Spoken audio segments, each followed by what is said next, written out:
bisa orang lain iri hati, bahkan kemudian mencelakai saudara, mengkhianati saudara. Zaman sekarang dengan cara paling mudah, hoax terhadap saudara. Jangan takut. Amin. Jangan bimbang. Ya. Semua bilang amin dulu. Amin. Jangan sedih. Amin. Dan jangan terkejut. Dia anak Tuhan, kok sampai hati. Saudara maju saja. Justru karena dia anak Tuhan, dia milik Tuhan, ada Tuhan ngurus dia. Bukan bagian saudara. Tiap-tiap manusia punya kehendak bebas. Saudara tidak bisa mengatur orang, saudara bisa mengatur hati saudara. Dengan pertolongan Roh Kudus, saudara bisa lulus ujian pengkhianatan ini. Singkat cerita saudara, kita tahu kisah Yusuf. Suatu hari karena patuhnya, sekali lagi karena patuhnya. Amin saudara. Amin. Yusuf dibilang sama bapaknya, pergi kau ke Sikem, jumpai saudara-saudaramu. Sampai dia ke sana, tidak ada saudara-saudaranya. Lalu dapat info saudara-saudaramu di Dotan. Dia melakukan. Kalau disuruh berjalan 1 mil, berjalan 2 mil. Bisanya dia pulang. Papa, papi, dedi, tak ada saudara-saudaraku di Sikem. Karena patuhnya, pergi dia ke Dotan. Kalau sampai di sana, saudara-saudara melihat dia, mau membunuh dia. Lalu lagi disingkatkan, akhirnya nangkap dia, buka jubah indahnya, dimasukkan ke dalam sumur. Tidak dibunuh. Tahu nggak saudara, kalau belum kata Tuhan waktunya mati, tidak bisa mati. Walau semua bersepakat mematikan saudara,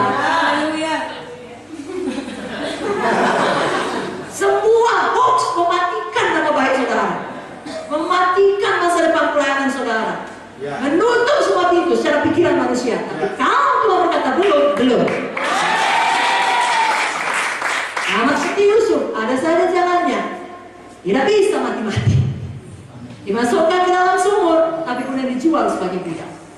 Saudara pun hidup saudara dalam tangan Tuhan.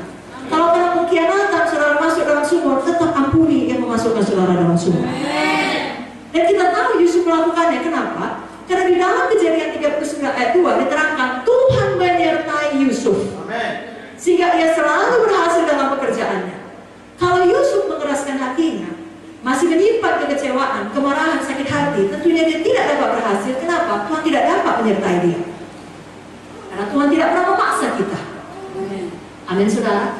Tapi karena Yusuf menang, maka Tuhan menyertai dia dan dia berhasil. Dalam situasi seburuk apapun, kalau Tuhan menyertai, semua akan baik. Haleluya. Jadi malam ini kita belajar, kalau ada pengkhianatan, reaksi orang bisa dua. Satu, dia bisa marah, lalu membalas. Tapi yang kedua, dia bisa sedih. Kok begitu ya? Begitu tertekan, mau bunuh diri.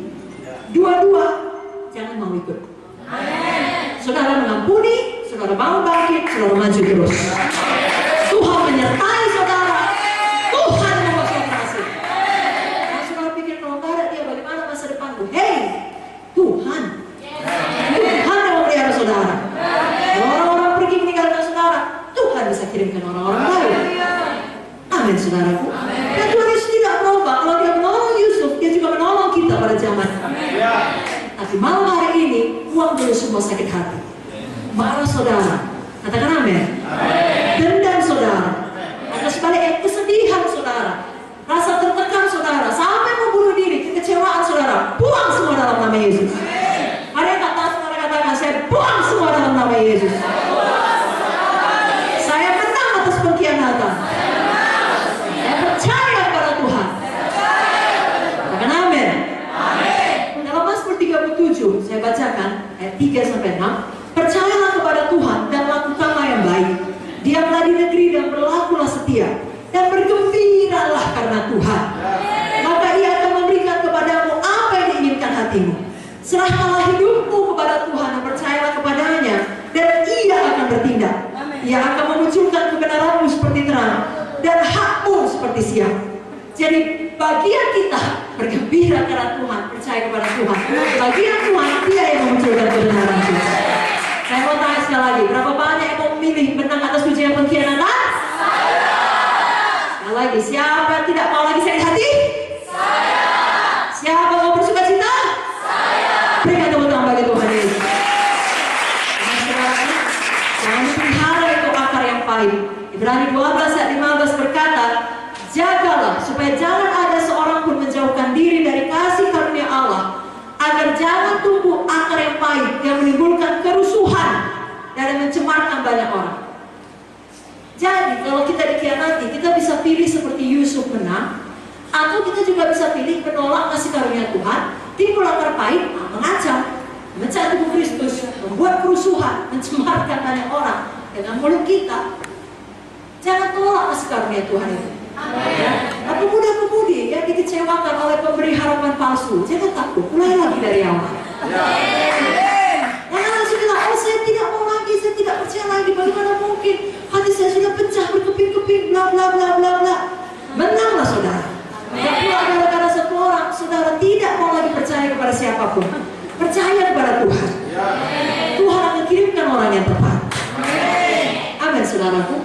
Tapi lebih daripada itu, kalau saudara melayani, lalu di dalam pelayanan saudara mendapati banyak orang mengkhianati saudara, tetap melayani. Amin. Harus sudah buat baik, bikin dia, tinggalkannya saudara. Lebih daripada itu, difitnahnya saudara, dihoaxkannya saudara. Dia yang baik hati, harusnya kita yang baik hati, dia pula baik hati. Dia yang berutang sama kita, dibanding kita yang berutang sama dia. Itu cerita lama, sudah ada sejak zaman Yusuf, jangan heran. Ketika mereka melakukannya, saudara terus mengampuni, saudara terus mengasihi. Tidak mudah, tetapi ada kasih karunia. Jangan ditolak, terima kasih karunia Tuhan itu. Dan saudara akan menang, dan terus menang. Haleluya. Amin, saudara. Malam ini, kalau ada orang mengkhianati, tidak usah lagi kata, di mana kau Tuhan? Kenapa kau izinkan? Maju terus.